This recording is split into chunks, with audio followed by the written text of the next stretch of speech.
আসসালামু আলাইকুম, কেমন আছেন সবাই? বাংলাদেশের বাজারে কিন্তু ভিভোর দুইটা ভি সিরিজের ফোন লঞ্চ হয়ে গেল। একটা হচ্ছে V70 আর একটা হচ্ছে V70 FE।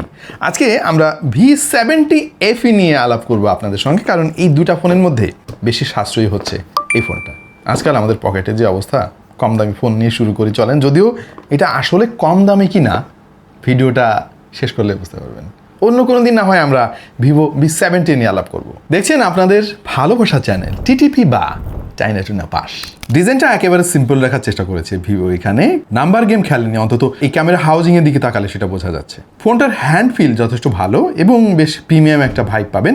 আর ফোনের সাইজ যথেষ্ট কম্প্যাক্ট হওয়ার পরেও ডিসপ্লে যেহেতু বেশ বড় সড়ো, এক হাতে ব্যবহার করাটা একটু কষ্টকর হয়ে যাবে অনেকের ক্ষেত্রে। রিয়ার প্যানেলে ডুয়াল টোনের ফ্লাওয়ার টেক্সচার ব্যবহার করেছে ভিভো। এটা আলোর বিপরীতে ধরলে বেশ সুন্দরই লাগে। ফোনের থিকনেস যথেষ্ট কম, 7.59 মিলিমিটার, আর ওয়েট 200 গ্রামের আশেপাশে পেয়েছি আমরা। এইটার ওয়েট ডিস্ট্রিবিউশন ডিসেন্ট, আর আমাদের কাছে মনে হয়নি যে এই ফোনটা বাল্কি। যথেষ্ট কম্প্যাক্ট এবং হাতে বেশ ভালোই কমফোর্ট পাবেন আপনি ধরে।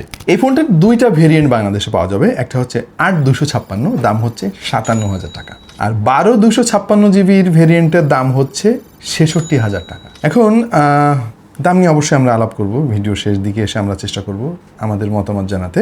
বাট ইনিশিয়ালি আমাদের কাছে মনে হয়েছে যে ফোনটা যেহেতু ভালোই এক্সপেন্সিভ, ফ্রেমটা প্লাস্টিকের, এটা কোনোভাবে আসলে মেনে নেওয়া যাচ্ছে না। আজকাল 30-40 হাজার টাকা দামের ফোনেও কিন্তু আমরা মেটাল বিল্ড দেখেছি, মার্কেটে এক্সিস্ট করে। যাই হোক, বেজেলের দিকে তাকালে অবশ্য ভালো লাগবে আপনাদের অনেকের। যথেষ্ট সিমেট্রিক্যাল বেজেল পাবেন এবং খুবই ন্যারো বেজেল, ফলে ইমার্সিভ একটা এক্সপিরিয়েন্স পাবেন এর কাছ থেকে। পেছনে ভিভোর সিগনেচার অরা লাইট রয়েছে, যেটা ওয়ার্ম বা কুল যে কোনো টোনে রেখে আপনি ছবি তুলতে পারবেন। ফিঙ্গারপ্রিন্ট ডিসপ্লের মধ্যে ইন্টিগ্রেট করা এবং আমার কাছে যথেষ্ট ফাস্ট মনে হয়েছে। কিছুটা স্লো কারো কারো কাছে মনে হতে পারে অ্যানিমেশন ডিলের জন্য, তবে ফিঙ্গারপ্রিন্ট সেন্সরের পজিশনটা একটু বেশি নিচু মনে হয় আমার কাছে। আরেকটু উপরে দিলে মনে হয় ভালো হতো। আমাদের দেশে দুইটা কালারে এই ফোনটা পাওয়া যাবে, একটা হচ্ছে মিউজ পার্পল আর একটা হচ্ছে ওশান ব্লু। IP68-69 এর রেটিং আছে এই ফোনে। পানি থেকে নিরাপদ, টেকনিক্যালি সেটা বলা যেতেই পারে। অ্যাক্সিডেন্টালি যদি পানির মধ্যেও পড়ে যায় ফোনটা মোটামুটি সুরক্ষিতই থাকবে। বাট আমি আসলে নিয়মিত পানির মধ্যে চোবানোটা রিকমেন্ড করবো না, কারণ ফোন ধীরে ধীরে নষ্ট হয়ে যাওয়ার একটা চান্স থাকে। বাট এই রেটিংটা থাকলে উপকার যেটা হয়, ফোনের ক্যামেরা লেন্সের মধ্যে ধুলো ঢুকে যাবে না। আগে দেখতাম আমরা যে ফোনের ডিসপ্লের উপর দিয়ে ধুলো জমে জমে আছে, এরকম আগে দেখা যেত। ওই সমস্ত ফোনে এই রেটিংটা থাকতো না। এখন এই ফোনটা নিরাপদ। ডিসপ্লেটা যথেষ্ট সুন্দর, একেবারে ডিসেন্ট একটা ডিসপ্লে। 6.83 ইঞ্চির 1.5K অ্যামোলেড একটা প্যানেল ইউজ করেছে তারা। এই ডিসপ্লেতে 120 হার্জের রিফ্রেশ রেট রয়েছে, আর রয়েছে HDR10+ সাপোর্ট। পিপিআই যথেষ্ট ভালো, 450 কাছাকাছি, ফলে বেশ শার্প আর ক্রিস্প মনে হয় এটার পিকচার কোয়ালিটি। তবে খানিকটা ব্রাইটনেসের অভাব আমরা খেয়াল করেছি। ইনডোরে ঠিকঠাক আছে, ডিরেক্ট সানলাইটে গেলে মাঝে মাঝে একটু স্ট্রাগল করতে হয়। এটা পিক ব্রাইটনেস হচ্ছে 1900 নিটস, যেটা আজকালকার অনেক ফোনের চাইতে আমি বলবো যে বেশ খানিকটা কম। কারণ এই বাজেটের একটা ফোনে 4.5, 5, ইনফ্যাক্ট 6000 নিটস পিক ব্রাইটনেস আমরা কিন্তু দেখে অভ্যস্ত। সো সেদিক দিয়ে বিবেচনা করলে এটা ব্রাইটনেস অনেকটাই কম। কালার রিপ্রোডাকশন যথেষ্ট ভালো এই ডিসপ্লের, বেশ পপ আপ করে। এবং আমার কাছে পার্সোনালি যেটা ভালো লাগে সেটা হলো ডিসপ্লেটা কিন্তু ওভার স্যাচুরেটেড না, মোটামুটি অ্যাকুরেট কালার দেওয়ার চেষ্টা করে। এইটা দিয়ে মাল্টিমিডিয়া কনজামশন এবং গেমিং এই সমস্ত কাজ করে বেশ মজা পাবেন। আমরা বিভিন্নভাবে টেস্ট করেছি, কালার শিফটিং বা কালার ব্লিডিং এর মতো কোনো সমস্যা আমাদের চোখে পড়েনি। মিডিয়াটেকের ডাইমেনসিটি 7360 এই চিপসেটটা এতে ব্যবহার করেছে ভিভো। এবারই প্রথম না, ভিভোর V60 লাইট ফোনেও কিন্তু আমরা সেম চিপসেট দেখেছিলাম, বাট ওই ফোনটার দাম কিন্তু অনেক কম ছিল। এনিওয়ে, এই চিপসেটটা গত বছরের সেপ্টেম্বর মাসে রিলিজ হয়। খুব বেশি যে পুরাতন হয়েছে চিপসেটটা সেটা বলা যাবে না, যথেষ্ট পাওয়ারফুল একটা চিপসেট। এটা মিড রেঞ্জের একটা চিপসেট। মূলত 7360 মূলত ডাইমেনসিটি 7300 এর স্লাইটলি আপডেটেড একটা ভার্সন। এটা 4 ন্যানোমিটার বেসড একটা অক্টাকোর প্রসেসর, আর 8টা কোরের মধ্যে 4টা 2.5 গিগাহার্টসের কর্টেক্স A78, আর বাকি 4টা ক্লাস্টার হচ্ছে 2 গিগাহার্টসের কর্টেক্স A55। আর এতে যে জিপি ইউজ করেছে সেটা হচ্ছে মালি G615 MP2, এবং এইটার স্পিড কিন্তু 1 গিগাহার্টসের বেশি। এটা আমার কাছে খুব ভালো লাগছে। এই জিনিসটার দিকে আমার নজর থাকে, কারণ ম্যাক্সিমাম অনেক চিপসেট আমরা দেখেছি, বিশেষ করে মিড রেঞ্জের চিপসেট, ক্লাস্টারগুলো যথেষ্ট পাওয়ারফুল হলেও জিপিইউতে এসে ভয়ঙ্কর রকমের একটা শুভঙ্করের ফাঁকি থাকে। বাট এই চিপসেটটা সেই ফাঁকিতে আমাদেরকে ফেলছে না। 8GB র্যাম রয়েছে, সেটা LPDDR5X ভেরিয়েন্টের, আর 256GB যে স্টোরেজ পাবেন সেটা UFS 3.1। দেখেন, এই চিপসেটটা খারাপ সেটা বলার কিন্তু কোনো সুযোগ নাই।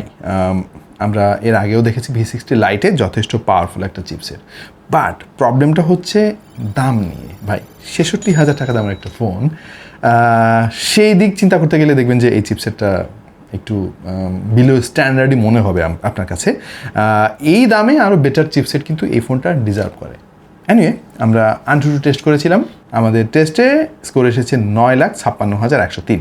গিগবেঞ্চে সিঙ্গেল করে 946 আর মাল্টি করে 2,840। এখন স্কোরের দিকে তাকালে আপনারা বুঝতে পারবেন, মানে 66,000 টাকা দামের একটা ফোন সিঙ্গেল করে 1,000 স্কোরও ক্রস করতে পারে নাই, যেটা স্লাইটলি ডিসঅ্যাপয়েন্টেড।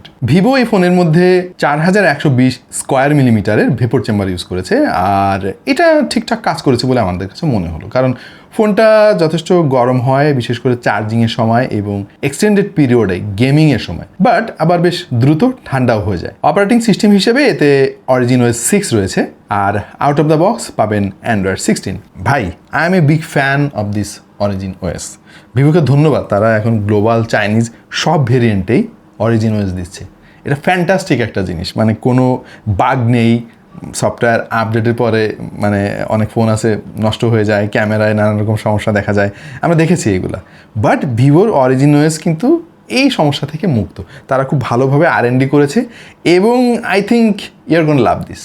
দামের ব্যাপারটাকে যদি একটু সাইডে আপাতত আমরা রাখি, তাহলে এই ফোনের পারফরমেন্সে হতাশ হওয়ার মতো তেমন কিছু আমি দেখি নাই। অ্যাপ সুইচিং যথেষ্ট ফ্লুয়েন্ট কাজ করে, আর অ্যাপ ক্লোজিং ওপেনিং যথেষ্ট দ্রুততার সঙ্গেই করতে দেখেছি আমরা। ওএসটা তো দারুণ স্মুথ, আর এর যে ট্রানজিশন অ্যানিমেশন যথেষ্ট ফ্লুইড আমাদের কাছে মনে হলো। কিছু ব্লটওয়্যার বা আনওয়ান্টেড অ্যাপ ইনস্টলড পাবেন এই ফোনে, যেটা চাইলে আপনি আনইনস্টল করতে পারবেন। 4টা মেজর আপডেট পাবেন এই ফোনে, তার মানে Android 16 আছে, তো আপনি Android 20 পর্যন্ত আপডেট পাবেন, এবং 6 বছরের সিকিউরিটি এবং প্যাচ আপডেট দিবে ভিভো, তারা অফিসিয়ালি কনফার্ম করেছে। যেহেতু এটা অফিসিয়াল ফোন, সো এই আপডেট নিয়ে আপনার আর টেনশন করতে হবে না। আচ্ছা, পারফরমেন্স কেমন পেলাম আমরা? এটা থেকে মিড রেঞ্জ কোয়ালিটির পারফরমেন্স আপনি পাবেন। Dimensity 7360 turbo basically efficiency focused একটা চিপ। এইটা ডেইলি ইউসেজ টাইপের একটা সিনারিও হ্যান্ডেল করতে পারে বলে আমাদের কাছে ইনিশিয়ালি মনে হয়েছে। যেমন ধরেন 8টা থেকে 10টা অ্যাপ ব্যাকগ্রাউন্ডে রেখে আপনি যদি মাল্টিটাস্কিং করেন, র্যাম ম্যানেজমেন্ট বেশ ভালোই কাজ করে, রিলোড কম হয়, তবে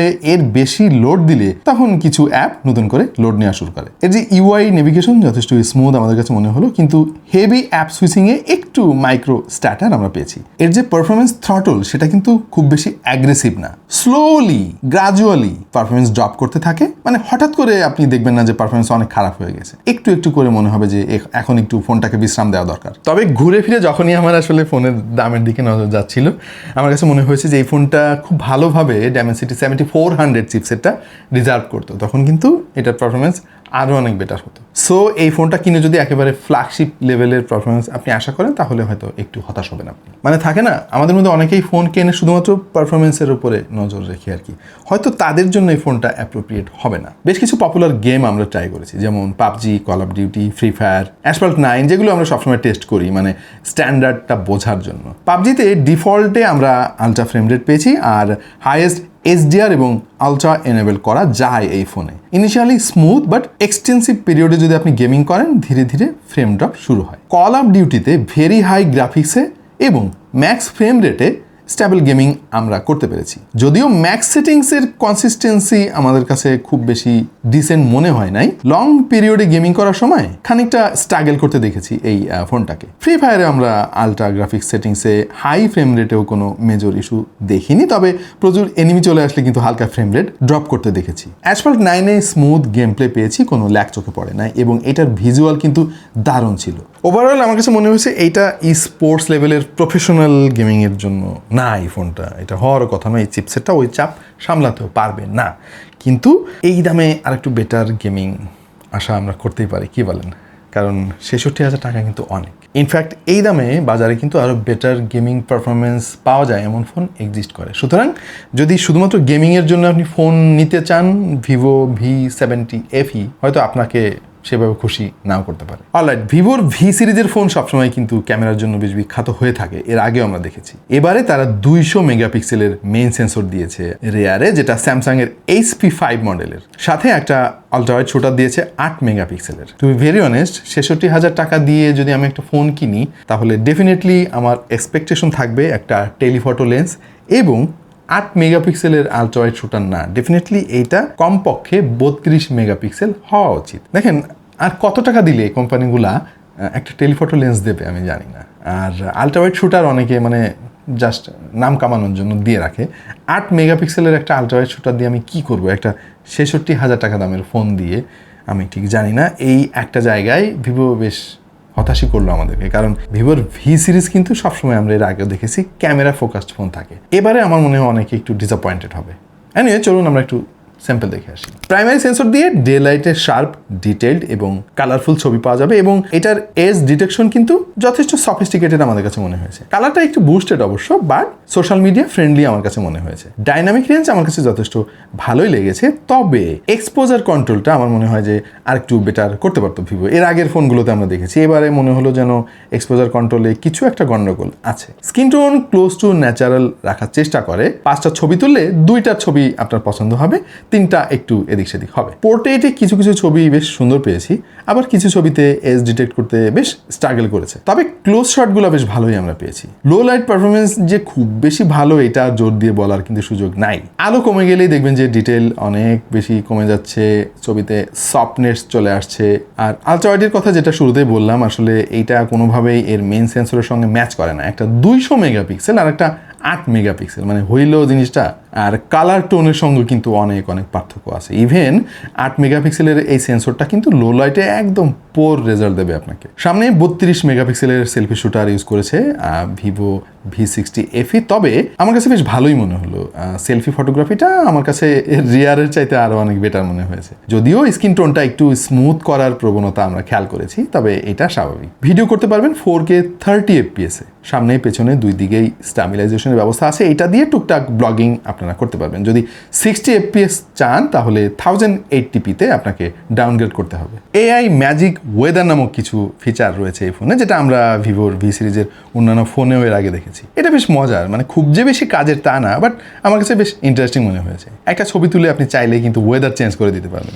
এবার 5 ধরনের ওয়েদার আপনি অ্যাপ্লাই করতে পারবেন, যেমন smart, morning glow, clear sky, evening glow এবং টুয়াইলাইট। AI ম্যাজিক ল্যান্ডস্কেপ নামক একটা ফিচার যুক্ত করেছে ভিভো। 3 ধরনের ল্যান্ডস্কেপ আপনি সুইচ করতে পারবেন, যেমন স্নোই টাউন, ডিজার্ট এবং আইল্যান্ড। যারা ছবি তুলে ইনস্ট্যান্ট ফান অ্যাড করতে চান তাদের হয়তো এই জিনিসটা কাজে আসবে, বাট পার্সোনালি আমি ছবিতে অথেন্টিক ব্যাপারটা একটু বেশি প্রায়োরিটি দিই, সো আমার জন্য এটা খুব বেশি কাজের মনে হয় নাই।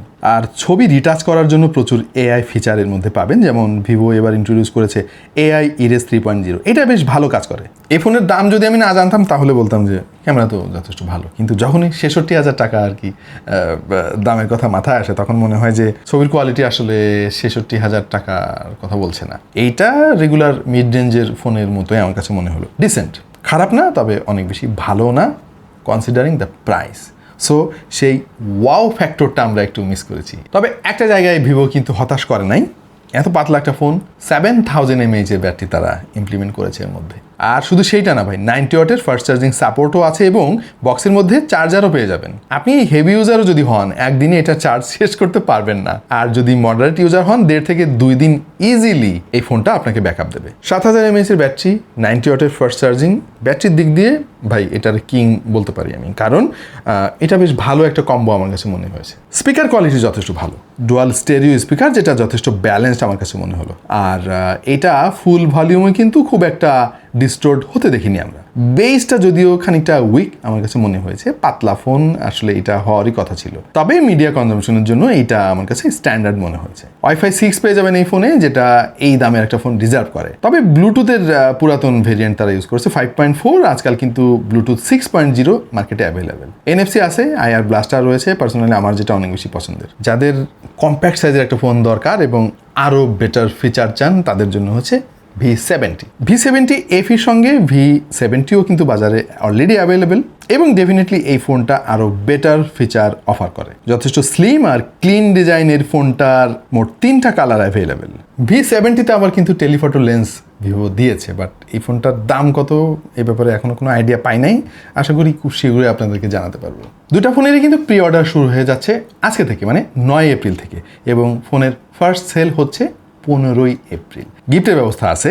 যদি V70FE এই ফোনটা কেনেন তাহলে কিন্তু W1 AC মডেলের এই রিরো ব্র্যান্ডের স্মার্ট ওয়াচটা পেয়ে যাবেন। আর আপনি যদি V70টা কেনেন তাহলে পেয়ে যাবেন ওয়াচ W7 মডেলের এই স্মার্ট ওয়াচটা। এটা প্রি অর্ডার করলেও পাবেন এবং ফার্স্ট সেলে যদি আপনি ফোনগুলো কেনেন তাহলে পাবেন। আপনি চাইলে এই ফোনগুলো ইএমআইতেও নিতে পারেন, তবে ইএমআইতে নিলে আবার এই গিফটগুলো পাবেন না। আচ্ছা, আমরা ভিডিওর প্রায় শেষ প্রান্তে চলে এসেছি। টু বি ভেরি অনেস্ট, আমার কাছে প্রাইস কিন্তু বেশ হায়ার সাইডেই মনে হয়েছে, যদিও কিছু ব্যাপার আপনারা অনেকেই জানেন যে সারা পৃথিবীতেই মানে স্মার্টফোনের দাম এত বেশি বেড়েছে, এটা অ্যাবনর্মাল আসলে। মানে এত বেশি যে বাড়বে আমরা কেউ কল্পনাও করতে পারি নাই, সেটাই হয়েছে।